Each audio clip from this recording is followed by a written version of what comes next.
Tessa Thompson has a gift for turning introspection into entertainment, her wit as sharp as the dramatic arcs she inhabits on screen. At 42, the actress, whose resume spans the cosmic sprawl of the Marvel Cinematic Universe to the gritty intimacy of indie darlings like Little Woods, stepped onto the stage at the American Cinematheque Awards with a speech that was equal parts roast and reverence, aimed squarely at her longtime Creed collaborator, Michael B. Jordan.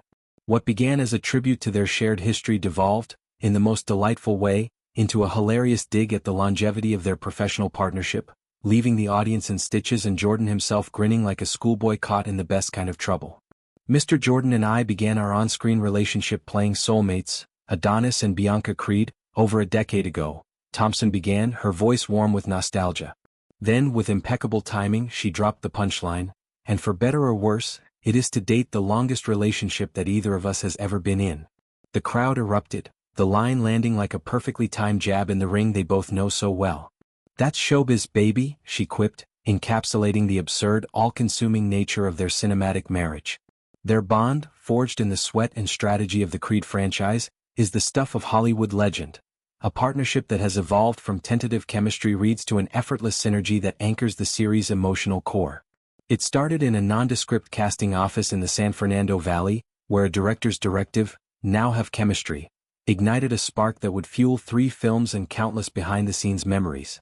Thompson's Bianca, the resilient musician who becomes Adonis's rock, mirrors in meta ways her real-life camaraderie with Jordan, whose Adonis Creed carries the weight of his father's legacy with brooding intensity. Over a decade, they've shared not just screens but secrets. Grueling training montages that blurred into real-life workouts, script readings that stretched into philosophical debates, and the quiet vulnerabilities of portraying love amid chaos. Thompson's speech wove these threads into a tapestry of affection, highlighting how their work marriage has outlasted personal romances, a testament to the franchise's enduring pull and the rarity of such seamless collaboration. But Thompson didn't stop at self-deprecating humor. She delved into the unconventional rituals that cemented their friendship, painting vivid pictures of their off-screen antics. "We even actually, as our character couple, went to therapy together," she revealed, her eyes twinkling with mischief.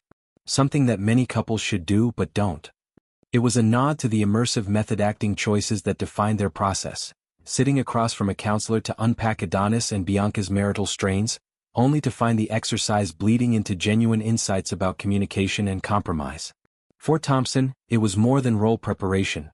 It was a crash course in relational dynamics, one that strengthened their platonic ties while honing the authenticity that makes their scenes crackle. "The point is, I know my work husband extremely well," she continued, the term work husband eliciting another wave of laughter. She's watched Jordan evolve immensely and grow tremendously, but at the same time not change one bit, still the kind, humble, liable to hug someone when entering a room, strong and sensitive human being she met all those years ago. This evolution, Thompson gushed, is what makes Jordan a standout in an industry often riddled with ego. From his directorial debut in Creed 3 to his magnetic turns in Black Panther, he's embodied a leadership style that's power meets empathy, leading with heart, not armor. She recounted anecdotes of his set etiquette, treating crew like family, ensuring everyone's voice is heard, embodying excellence without ego. It's this empathy that, she joked, allows him to steal the hearts of so many, a sly wink to his real-life romantic allure juxtaposed against their fictional longevity. The speech wasn't just a roast. It was a love letter to mentorship, to the quiet growth that happens away from the cameras. Thompson, who has navigated her own path from Thor, Ragnarok's Valkyrie to Westworld's boundary-pushing narratives, sees in Jordan a mirror of her values, fierce talent tempered by genuine kindness. Reflecting on their decade-plus journey, Thompson's words underscore the franchise's cultural impact. Creed revitalized the Rocky universe, infusing it with fresh bloodlines and modern stakes, but at its heart, it's a story of partnership. Adonis's pugilistic pursuits intertwined with Bianca's artistic ambitions. Off-screen, Thompson and Jordan have mirrored this, advocating for diverse storytelling and mental health awareness in Hollywood. Their therapy sessions, far from gimmicky, highlight a commitment to authenticity that resonates in an era of performative allyship. And the dig? It's born of that intimacy, a sibling-like ribbing that only comes from knowing someone's quirks inside out. As Jordan accepted his award, his hug for Thompson was lingering, grateful, a silent touche to her barbs. In a town where collaborations can sour into feuds, their enduring alliance is a beacon. Thompson's speech, hilarious and heartfelt, reminds us that the best on-screen magic stems from real connection, turning colleagues into confidants and rivals into family. As Creed eyes future chapters, one can't help but root for this duo's next act. Whatever it may be, it'll be laced with the same heart and humor that defines them.